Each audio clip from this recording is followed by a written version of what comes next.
बिस्मिल्लाहिर्रहमानिर्रहीम, अस्सलाम वालेकुम। मैं हूं ईसा नकवी, मेरे साथ मेजर जनरल रिटायर्ड समरेज सालिक साहब मौजूद हैं। लेकिन जो चीज़ें तब्दील हुई हैं, मसलन आई रिमेंबर इमरान खान का CGTN को इंटरव्यू जून 2021 में, जिसमें उन्होंने कहा कि it is unfair on part of the US to pressurise countries like Pakistan to pick sides between China and the US।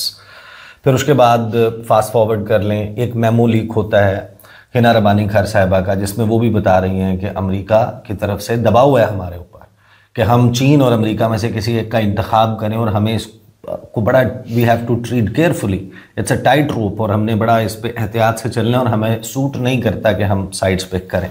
अभी रिसेंटली जो करंट डिस्पेंसेशन है, जो करंट हमारे सामने इस वक्त people at the helm of affairs हैं, दे आर क्वाइट होपफुल कि हम एक दोस्त को नाराज़ किए बगैर दूसरे दोस्त को भी राज़ी रखेंगे। कितना मुश्किल हो जाएगा ये मामला, या कितना आसान होगा, हम ये इतना बड़ा डिप्लोमेटिक वंडर अचीव कर पाएंगे? इसे देखिए, जब America came up with an option और एक ऑफ़र कि हम ऑयल एग्जिस्ट करता है ऑफशोर हमारे सीज में कराची के ऑपोजिट, और दूसरा ये था कि मिनरल रिचेस की भी बातचीत चल रही थी। तो अगर आज आप असनी की बात कर रहे हैं, तो मैं तो उस वक्त से ये सोच रहा हूँ कि जो भी कंपनी ऑफशोर ड्रिलिंग करेगी उसका बेस कहाँ पे होगा। लॉजिकली वो मकरान कोस्ट बनता है, या जो कंपनी माइनिंग की ड्रिलिंग कर रही होगी उसका बेस भी मकरान कोस्ट बनता है। तो अगर मकरान कोस्ट के ऊपर बेसिस हैं US के, तो उसी मकरान कोस्ट के ऊपर 100 किलोमीटर 75 किलोमीटर अवे चाइना का बेस, मैं ये नहीं कह रहा कि मिलिट्री बेस और एनीथिंग, दोनों मुल्क अगर एक दूसरे को कंटेस्ट कर रहे हैं और उनकी राइवलरी है for their supremacy, for their hegemony over the world, तो मुझे नहीं समझ आती कि कैसे ये हो सकता है कि दोनों के दोनों इसमें कोएग्जिस्ट करें और अच्छी इन्वायरमेंट में कोएग्जिस्ट करें। मैंने मतलब 1951 में पहली Russia China containment policy effort I थी अमेरिका की, उसके बाद 2011 में मल्टीपल आई हैं। सो वी नो इट कि अमेरिका, कोई शक ही नहीं इसमें, अमेरिका की जो इंडो पैसिफिक स्ट्रेटजी है, they have declared China and Russia as their strategic competitor, they are their strategic rival. तो राइवल को उसने सबड्यू करना है। और मेरे नज़दीक मैं बहुत अरसे से कह रहा हूँ, जब से मैंने PhD की है, जिस किसी ने चाइना को टारगेट करना है उसको लॉजिकली CPEC को टारगेट करना चाहिए। सही। अच्छा, अब इसमें आपने शेल का तज़किरा कर लिया before coming to Pasni, and फिर उसकी जो डिप्लोमेटिक डेलिकेसीज हो सकती हैं और हमें किस तरीके से इसका मैक्सिमम बेनिफिट हो सकता है। उस पर आने से पहले जब आपने शेल का तज़किरा किया, आपने ऑयल एक्सप्लोरेशन का तज़किरा किया, अब that doesn't make sense. America पूरी दुनिया में जो नोन शेल रिजर्व्स हैं उसमें 162 बिलियन बैरल के साथ इट टॉप्स द वर्ल्ड।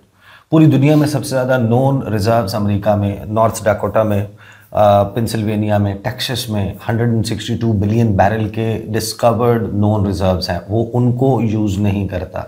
उसके लिए आपको हाइड्रोलिक ड्रिलिंग, उसकी एक ख़ास किस्म की फ्रैक्चरिंग, और उसके बाद फिर 500 सेंटीग्रेड पे आपने उस पत्थर को पिघलाना है, उसको कैरोजिन में कन्वर्ट करना है, फिर उसकी आपने प्यूरिफिकेशन करनी है, कसाफ्तें निकालनी है, और फिर जाके वो हाइड्रोकार्बन्स में कन्वर्ट होगा। पाकिस्तान का जो शेल पोटेंशियल है दैट इज़ 9 बिलियन बैरल। तो एक मुल्क जिसके नोन 162 बिलियन बैरल के रिजर्व्स हैं और वो उनको यूटिलाइज नहीं करता क्योंकि वो मार्केट कंपैटिबिलिटी नहीं है। जब तक $120 टॉप नहीं करता पर बैरल क्रूड ऑयल, उस वक्त तक उसका निकालना या उसको इस्तेमाल करना कमर्शियली वाइबल ही नहीं है।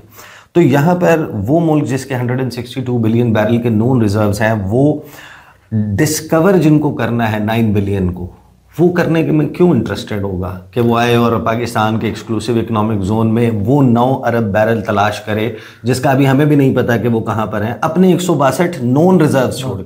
देखिए, इन्हीं चीज़ों पे हमें we have to take these things with pinch of salt, because हमने देखना ये है कि पाकिस्तान के पास डिलीवरेबल्स क्या हैं और अमेरिका के पास डिलीवरेबल्स क्या हैं, या पाकिस्तान की डिमांड्स क्या होंगी, अमेरिका की डिमांड क्या होंगी। पाकिस्तान इस वक्त जो है, वी नो इट के इकनॉमिकली अंडर क्रच है, जियोपॉलिटिकली हमारे ऊपर चैलेंजेस थे। अमेरिका वो इंडिया में बार बार थ्रेटन कर रहा, बल्कि शो डाउन भी हुआ हमारे इंडिया के साथ मई में। तो पाकिस्तान की वल्नरेबिलिटीज़ तो हैं, एग्जिस्ट करती हैं, internal as well as external. So America को अगर मैं oil may not be a big gain for the America because उसके पास अपने बड़े रिजर्व्स हैं। मैं ये समझता हूँ जो डिलीवरेबल्स जो पाकिस्तान दे सकता है अमेरिका को या वो डिमांड कर सकता है वो है, एक तो है कि रेयर अर्थ मेटल्स एंड जो कि बहुत क्रिटिकल रिक्वायरमेंट है इस वक्त यूएस के लिए। यूएस ने पहले यूक्रेन में कोशिश की, नहीं सक्सीड किया। Afghanistan is known as KSAF lithium, तो अफगानिस्तान से खुद यूएस एक्सट्रिकेट कर गया। अब वो बगराम के दोबारा ख्वाब देख रहे हैं कि हम दोबारा बगराम में आए। सो पाकिस्तान में भी ये रेयर अर्थ मेटल्स अवेलेबल हैं, तो that is something that we can deliver और हमें पता है कि एक आध कंसाइनमेंट जा चुकी है। उसके अलावा ये है कि जो यूएस की कंटेस्टेशन है अगेंस्ट चाइना, उसमें there are lot many deliverables जो यूएस पाकिस्तान से डिमांड कर सकता है और लॉजिकली इसे डिमांड करना चाहिए।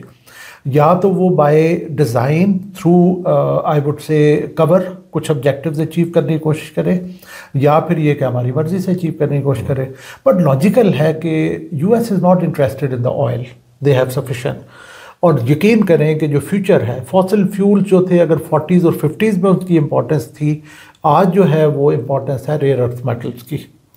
सो सारी की सारी ये जितनी भी टसल चल रही है, this is for the rare earth metals. तो जनरल साहब, जब हम गवर्नमेंट के व्हाट नॉट्स के साथ बैठते हैं या उनके साथ गुफ्तगू करते हैं कि how do you plan to achieve this, कि आपने ये करना कैसे है, तो वो कहते हैं देखें माजी में 70 की दिहाई में हमने एक ब्रेक थ्रू करवाया था बीजिंग और वाशिंगटन के दरमियान।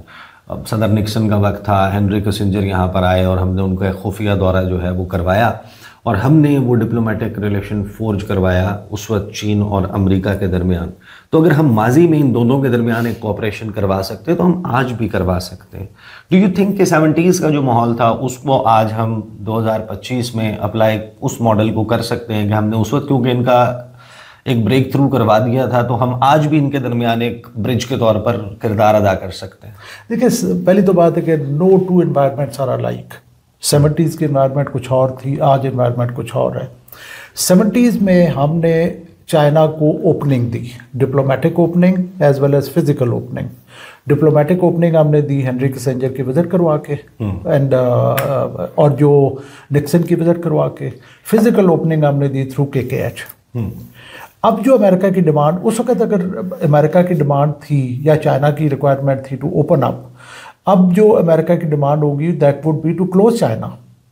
उसकी वो जो ओपनिंग है उसको बंद करने की डिमांड होगी। तो हम कैसे वो कुछ डिलीवर कर सकते हैं कि जिसको हमने 70s में ओपनिंग दी that it can open up to the rest of the world.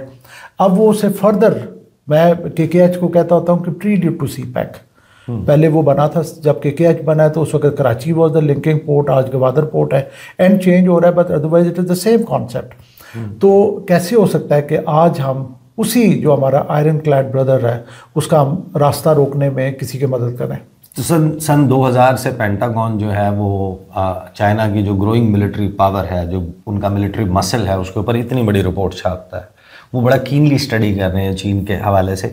अब पश्चिमी वाले मामले के ऊपर जो डिटेल्स दी गई फाइनेंशियल टाइम्स की स्टोरी में, उसमें ज़ाहिर है कि पीपल आर अवेयर, उन्होंने पढ़ी है वो स्टोरी है, उसकी जुजियात उन तक पहुंची हैं। फिर उसके बाद दो किस्म का मौक़िफ़ आया। एक, कुछ रिपोर्टर्स ने ये क्लेम किया कि आउटराइटली रिजेक्ट कर दिया कि ये एक फेक स्टोरी है। But then there was apparently a briefing in Rawalpindi by security officials, और उसमें हमारे बहुत सारे मीडिया के दोस्त हैं जिन्होंने ये रिपोर्ट किया है कि यानी कि अभी ऑफिशियल नहीं है ये मंसूबा, ये राय मौजूद है, उसके तौर पर प्रपोजल के तौर पर मौजूद है। एक पोर्ट से पाकिस्तान का काम नहीं चलेगा, पाकिस्तान की रिक्वायरमेंट बहुत ज़्यादा है। सिक्योरिटी जो है उसकी पाकिस्तान के पास ही रहेगी, उसकी मिलिट्री या नेवल जो यूज़ है वो नहीं होगा ऐसे किसी भी बेस का, ना ही गवादर का है ना ही इसका होगा। तो डोंट यू थिंक दैट कि ये तो एक फिर तो एक विन विन सिचुएशन बन सकती है अगर ऐसे देखिए, बात यह है कि अगर मैं रैशनली देखूं, पहली तो बात है ये जो खबर आना, हमेशा इस तरह की चीज़ों के ऊपर वाटर्स टेस्ट किए जाते हैं कि किस तरह के रिस्पॉन्सेज आते हैं। पहली तो आई वुड एक्सेप्ट कि मेरी उस तरीके की लेवल ऑफ इंफॉर्मेशन नहीं है जो ज़ाहिर हमारे हायर अप्स लीडरशिप्स के पास होगी। सो लॉजिकली स्पीकिंग तो मैं ये I would like to take the stance of internal powers जो कहती हैं कि ऐसा कुछ नहीं है, we are not giving any base to the Americans, क्योंकि बेस का होना और उसमें जाके बाद में लेटर ऑन इंश्योर करना कि ये होगा और ये नहीं होगा, ये मेरे नज़दीक dubious है। It has to be from the very beginning. Exactly. East India Company इसी तरह आई थी, आते किसी और गांव में है, ऑब्जेक्टिव्स कुछ और होते हैं। जब हम ये इस्टेब्लिश कर लें कि डेफिनेटली यूएस का ऑब्जेक्टिव होगा to contain China, logically speaking it should be their objective, तो फिर ये हो नहीं सकता कि यूएस आके पसनी में बैठ जाए और वो कहे कि ठीक है नो प्रॉब्लम, गवादर में चाइना ऑपरेट कर ले and they can run the CPEC as they want. मेरे नज़दीक दिस ये लॉजिकल कंक्लूजन नहीं बनता। तो मैं होप करता हूँ, आई विश सो, कि ऐसा ना हो कि हम कोई बेस जो है वो अमेरिका को दें। बिकॉज देखें, अगर आप देखें कि एक तरफ ईरान में एफर्ट्स हुई, नहीं सक्सीड हुई, बगराम की एफर्ट चल रही है, अभी तक उसके ऊपर कोई क्लैरिटी नहीं है। उनसे फ्यू 100 किलोमीटर दूर अगर पाकिस्तान एक बेस दे देता है तो we are playing by the design, जो कि अमेरिका का डिज़ाइन, और अमेरिका कह चुका है कि बगराम में बैठने से मेरा मकसद ये होगा कि 1 घंटा दूर होंगे हम चीन के एटमी हथियारों, एटमी असासों